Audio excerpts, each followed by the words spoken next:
ada beberapa perkara yang saya nak bawa ke perhatian pengundi di 6 negeri yang akan mengadakan pilihan raya negeri esok. Perkara pertama, Mat Hassan ataupun Tok Mat menafi yang dia telah terlibat di dalam skandal LCS. Dia kata dia masa tu bukan lagi Menteri Pertahanan. Jadi dia tidak terlibat. Kita tidak kata semasa dia terlibat di dalam skandal LCS yang dia Menteri Pertahanan. We never said he was Defence Minister. Kita cuma kata Tok Mat terlibat di dalam skandal LCS. Kita tak kata dia terlibat di dalam skandal LCS semasa dia Menteri Pertahanan. No. Yang dia menafikan penglibatan dia atas alasan he was not the Defence Minister. Ni apa hal? Dia nak cuba confuse. Maknanya saya bukan Menteri Pertahanan semasa projek itu dimulakan, maka saya tidak terlibat. Memang dia bukan Menteri Pertahanan semasa itu. Projek itu dah lebih dari 10 tahun. Dia terlibat melalui syarikat dia MTU Services. Kita tidak kata dia Menteri Pertahanan. Jadi yang dia menafikan dengan memberi alasan saya bukan Menteri Pertahanan, ni apa hal? We know he was not the Defence Minister. We said he's involved in the scandal. Tak kena mengena dengan jawatan dia sebagai Defence Minister. Dia terlibat di dalam mendapat kontrak beratus-ratus juta MTU Services dan 100 juta lebih dia terima bayaran tanpa kerja dibuat. Dan pada tahun 2019 dia telah jual saham dia di dalam syarikat. Apabila UMNO Barisan Nasional jatuh dan Mahathir ambil alih sebagai Perdana Menteri Pakatan Harapan, dia cepat-cepat jual saham dia sebab dia tahu sekira satu siasatan dijalankan, dia habis. He's gonna be dead. So he sold his shares. Dia jual saham dia dengan harga 12 juta. 51 juta nilai saham, dia jual 12 juta. Dia bayar stamp duty 155,000.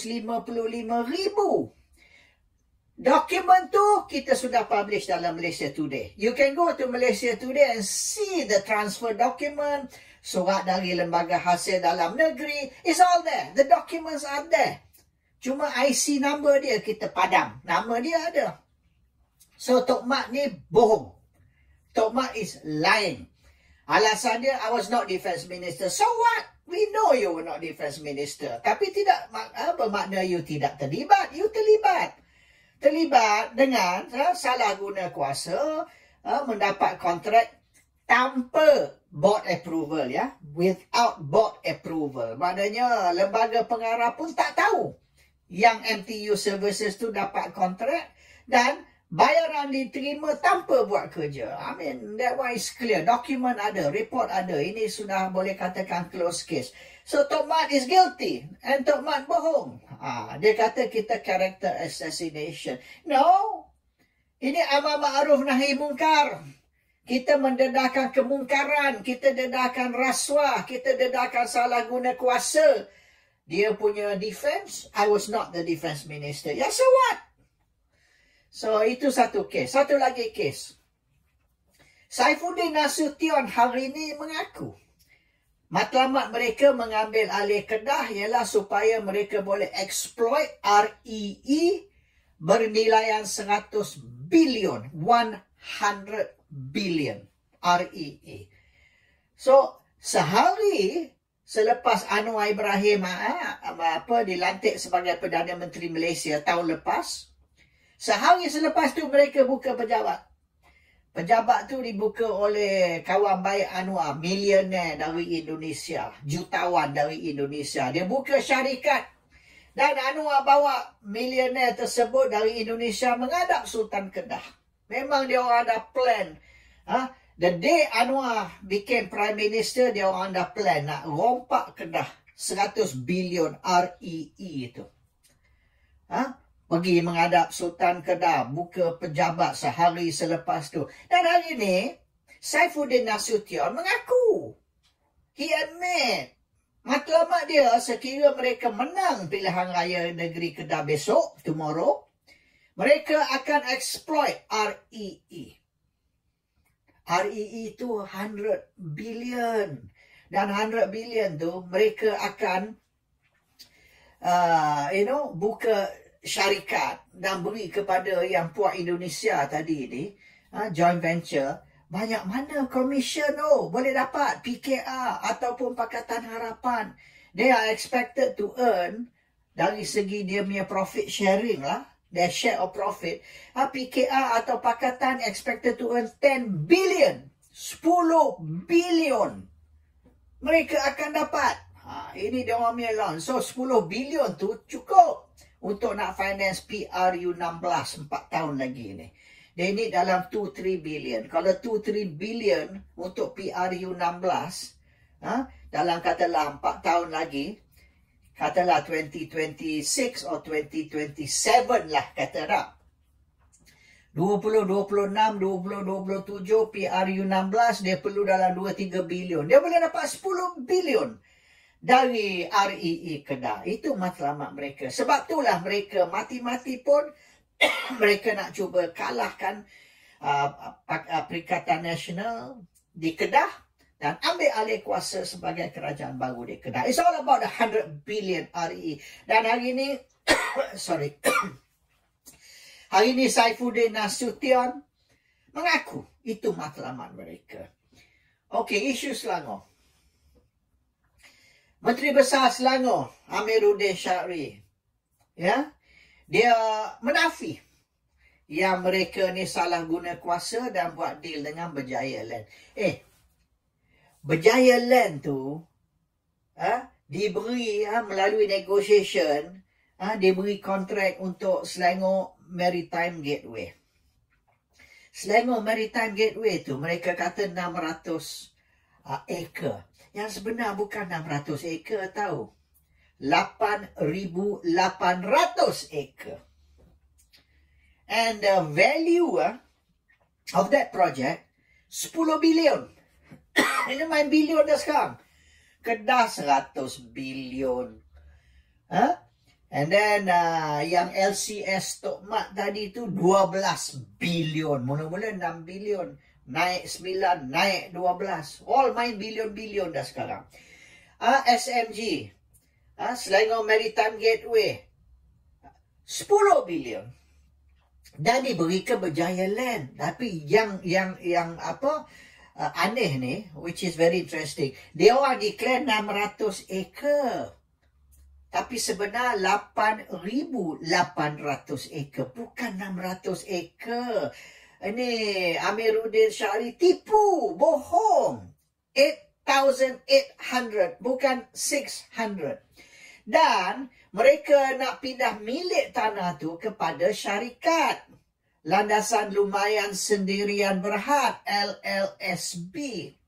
Mereka nak pindah milik tanah hak kerajaan kepada syarikat. Bermaknanya, syarikat tu akan dapat 8,800 acre free of charge. Free. Tak payah bayar 1 sen. And tanah tu akan digadai kepada bank. Digadai kepada bank untuk mendapat pinjaman. Bermaknanya, Berjaya Land tak keluar 1 sen. Not 1 sen. Berjaya Land akan dapat 55% dari saham syarikat. Kerajaan Selangor melalui MBI lah, Menteri Besar Incorporated, dapat 45%. So the state will get 45%. Berjaya Land will get 55%. Okay? Tanah tu diberi free kepada syarikat. Tak payah bayar. Dan tanah tu digadai ke bank. So, Berjaya Land tak keluar 1 sen. Berjaya Land dapat ni pinjaman dari bank untuk mengendalikan. So, which is more interesting ni, Berjaya Land ni nak bankrupt actually. Berjaya Land ni sudah rugi hampirlah 1 bilion dalam beberapa tahun ni. Almost 1 billion. Sila-sila kalau masuk tahun ni mungkin dah 1 bilion. Berjaya Land has been losing money beratus juta, hundreds of millions, and estimated akhirnya Berjaya Land akan rugi sebanyak 1 bilion.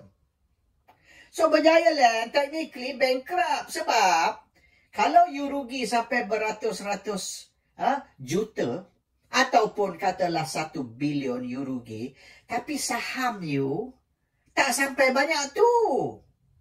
So technically is bankrupt Berjaya Land sebab dia punya kerugian lebih dari dia punya paid up capital. Apabila kerugian you melebihi paid up capital, ini bermakna you are technically a bankrupt company. So Amiruddin Syahri bagi projek ni kepada company yang boleh dianggap sebagai company yang nak bankrupt. And then you beri pula tanah kerajaan kepada LLSB tadi, free. LLSB pula akan dimiliki 55% oleh Berjaya, hanya 45% oleh kerajaan negeri, And then caga tanah ni kepada bank, maknanya sekira Berjaya gagal dalam projek ni, kalau they fail, if they lose money, tanah tu akan dilelong oleh bank. Habis. The land is gone. And Berjaya ni dengan dia punya tiap-tiap tahun, berapa tahun dah dia rugi tiap-tiap tahun, and then dia buat projek dekat Vietnam dah. Lebih dari 10 tahun dulu. Projek tu gagal. Sampai hari ini projek tu tak boleh nak dimulakan. They cannot start the project. After 10 years tak boleh nak start. Berjaya tak ada duit nak start projek kat Vietnam. Akhirnya Berjaya terpaksa abandon projek Vietnam tersebut. The project in Vietnam after 10 years tak boleh nak start tau. Sampai hari ini. Akhirnya dia abandon the project. Dia jual projek di Vietnam.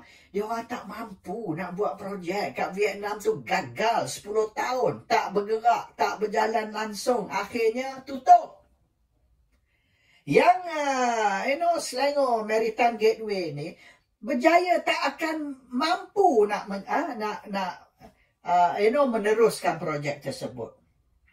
Tapi kalau sekira tanah tu 8,800 ekar, bukan 600 Kalau tanah tu diberi kepada LLSB, pindah milik, dan dicaga ke bank, maka Berjaya dapat ambil duit dari bank. Maknanya, ringkas cerita, projek Selangor Maritime Gateway ni diberi kepada Berjaya untuk selamatkan Berjaya dari bankrupt. That's all. They are using this project, the land in the project, to save Berjaya from bankruptcy. Itu cerita sebenar. Dia orang bohong. Projek ni will never see the light of day. And then the other thing is, hutang LLSB kepada kerajaan negeri dihapuskan. Wipe out. Bermaknanya state government, Selangor State Government ataupun Amiruddin Syahri akan write off semua hutang. Dan premium tanah juga akan dikecualikan. Jadi, premium tanah tak perlu bayar. Hutang yang begitu banyak juga tak perlu bayar.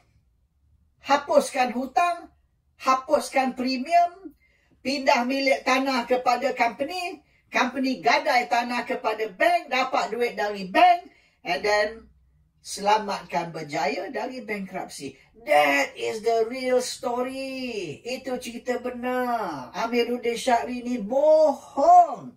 Kononnya projek ni nak bangunkan Selangor. No. Projek ni bukan untuk bangunkan Selangor. Projek ni untuk selamatkan Berjaya dari bankrupt. Itu cerita benar. Okey, perkara yang keempat. Terengganu dan Kelantan. Anwar janji Sabah Sarawak, royalti minyak akan dinaikkan dari 5% ke 20%. From 5 to 20%. Ini janji Anwar kepada Sabah Sarawak. Sekiranya Sabah Sarawak, sekali dengan of course Barisan Nasional, menyokong Anwar membentuk kerajaan yang dipanggil kononnya kerajaan madani atau kerajaan perpaduan dan macam-macam. So Sabah Sarawak akan sokong Anwar jadi Perdana Menteri dan akan sokong Pakatan membentuk kerajaan madani atau kerajaan perpaduan. Balasannya, Anwar akan naikkan royalti minyak dari 5% ke 20%. Itu balasan dia, the reward for Sabah Sarawak. Tapi sekira Anwar hari ini naikkan royalti minyak dari 5% ke 20%, dia kena buat juga untuk Terengganu Kelantan. Sebab Terengganu Kelantan satu agreement dengan Sabah Sarawak. You tak boleh naikkan royalti minyak ke 20% untuk Sabah Sarawak tanpa juga naikkan royalti minyak Terengganu Kelantan. Dan Anwar tak mau. Kalau Terengganu Kelantan dapat royalti minyak sebanyak 20%, maknanya Terengganu Kelantan dalam kata berapa tahun ni akan dapat 230 bilion. 20-30 billion. So Anwar hold back. Sabah Sarawak ni duduk tekan. Bila lagi ni? Hari tu awak kata kita sokong awak bentuk kerajaan. Kalau kita sokong awak jadi Perdana Menteri, awak akan naikkan royalti minyak ke 20%. So bila nak buat ni? So Anwar ni terdesak. Dia kena terlebih dahulu rampas kuasa di Terengganu Kelantan. Dan apabila sudah rampas kuasa di Terengganu Kelantan, maka Terengganu Kelantan di bawah Pakatan Harapan, barulah dia boleh naikkan royalti minyak Sabah Sarawak yang akan include juga Terengganu Kelantan. So Sabah Sarawak, Terengganu Kelantan, 4 negeri akan dapat increase royalti minyak dari 5% ke 20%. Tapi hanya boleh buat selepas ataupun sekiranya Pakatan Harapan boleh rampas kuasa di Terengganu dan Kelantan. So Anwar ni is desperate. Dia tak boleh delay lama sangat. Kalau Anwar delay lama sangat, tak naikkan royalti minyak dari 5% ke 20%, Sabah Sarawak mungkin merajuk. Dan kalau mereka merajuk, mereka keluar dari kerajaan, maka kerajaan Anwar akan collapse. Jatuh. Kerajaan Anwar tak boleh tahan sebab UMNO pun bukan strong sangat. Silap-silap UMNO collapse. Apabila UMNO collapse dulu, Sabah Sarawak nampak, okey, so kerajaan Anwar ni sudah lemah.